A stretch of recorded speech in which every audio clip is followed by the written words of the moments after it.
নমস্কাৰ বন্ধুসকল, মই আহিছোঁ তিনিচুকীয়া জিলাত আপোনালোকে চাব পাইছে আজি পৰিৱেশ দিৱস 5 জুনৰ পৰিৱেশ দিৱস আৰু তাতে উপস্থিত হৈছোঁ।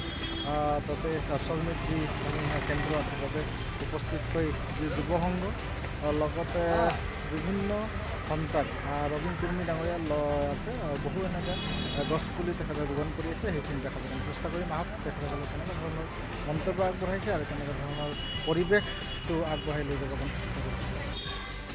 শুভেচ্ছা জ্ঞাপন কৰিছোঁ। আজি তিনিচুকীয়া জিলাৰ ৰাজ্যক্ষেত্ৰ বিজ্ঞান কেন্দ্ৰ ইটাখুলিৰ ব্লকৰ আমাৰ কোঅৰ্ডিনেটৰ ৰবীন কুৰ্মী ডাঙৰীয়াক আমি আজি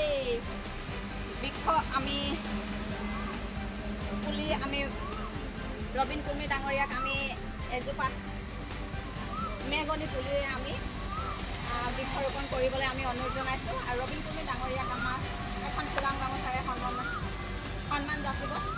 কিনাৰ এখন ফুলাম গামোচাৰে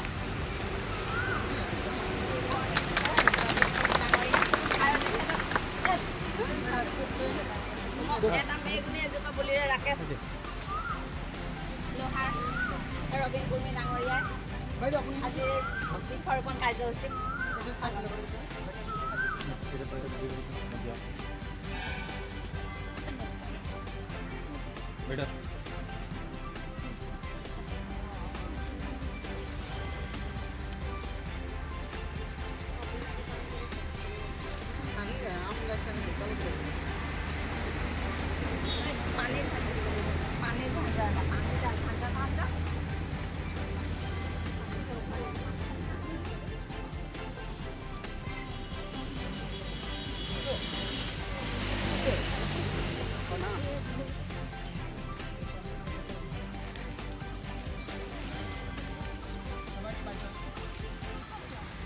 আজি বিশ্ব পৰিৱেশ দিৱসৰ উপলক্ষে আমি আৰ্যভট্ট বিজ্ঞান কেন্দ্ৰ ইটাখুলি ব্লকৰ উদ্যোগত তথা দক্ষিণ তিনিচুকীয়া আঞ্চলিক যুৱ সংঘ আমাৰ অসম বহুভাষী কবি সন্মিলন বৰডুবি বাহাদুৰ চাৰিআলি আঞ্চলিক সমিতি তথা এইখন আমাৰ শ্ৰমিক সমূহীয়া উন্নয়ন কেন্দ্ৰ ছোট টিংৰাই সহযোগত আমি আজি বৃক্ষৰোপণ কাৰ্যসূচী হাতত লৈছিলোঁ।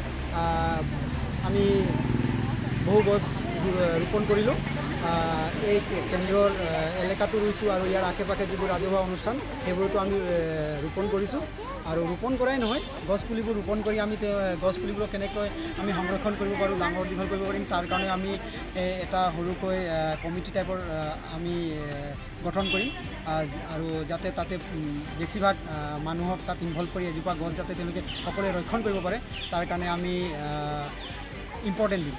আৰু এইবাৰ আমাৰ আপুনি চাব আমাৰ এইবাৰ থিম আছে আমাৰ আৰ্যভট্টৰ ভূমি অৱক্ষয় মৰুকৰণ আৰু খৰাং বতৰ প্ৰতিৰোধ আৰু এটা আমাক শ্লোগান দিছে আমাৰ মাটি আমাৰ ভৱিষ্যত। এইটো এবাৰ আমাৰ অসম চৰকাৰৰ পৰিৱেশ বিভাগৰ জৰিয়তে এইটো আমাৰ এইবাৰ থিম এইবাৰ আমাক দিছে।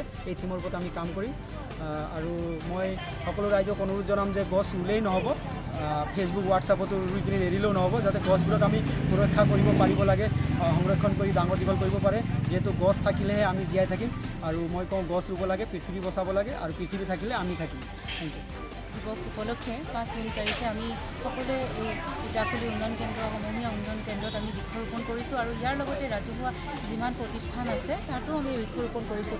আজি আমি এটা প্ৰণ লৈছোঁ যে অকল বৃক্ষৰোপণ কৰিলেও নহ'ব, আমি গছখিনি কেনেকৈ বচাব পাৰোঁ। আগন্তুক আমাৰ যি গ্ল'বেল ৱাৰ্মিং হৈ আছে এইটো ভয়াৱহ এটা পৰিৱেশৰ সৃষ্টি হ'ব, তাৰ বাবে আমি বৃক্ষৰোপণ কৰি যেনেকৈ আমি পৰ্যাপ্ত পৰিমাণে আমি অক্সিজেন পাব পাৰোঁ বা আমি কেনেকৈ বৃক্ষৰোপণ কৰি পেলাই জীয়াব পাৰোঁ সেইটো আমি উদ্দেশ্যে আজি বৃক্ষৰোপণ কৰিছোঁ। আৰু আমি অনাগত দিনতো এই বৃক্ষবিলাক আমি চোৱা চিতা কৰিম আৰু কমিটি আমাৰ ৰবীন দাই কোৱাৰ মতে আমি এটা কমিটিও বনাই পেলাই ইয়াতে আমি গছ পুলিখিনি কিমান ডাঙৰ দীঘল হৈছে যদি কিবা সমস্যা থাকে আমি তাতো আকৌ যত্ন ল'বলৈ চেষ্টা কৰিম।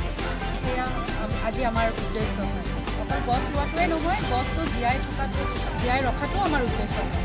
ধন্যবাদ।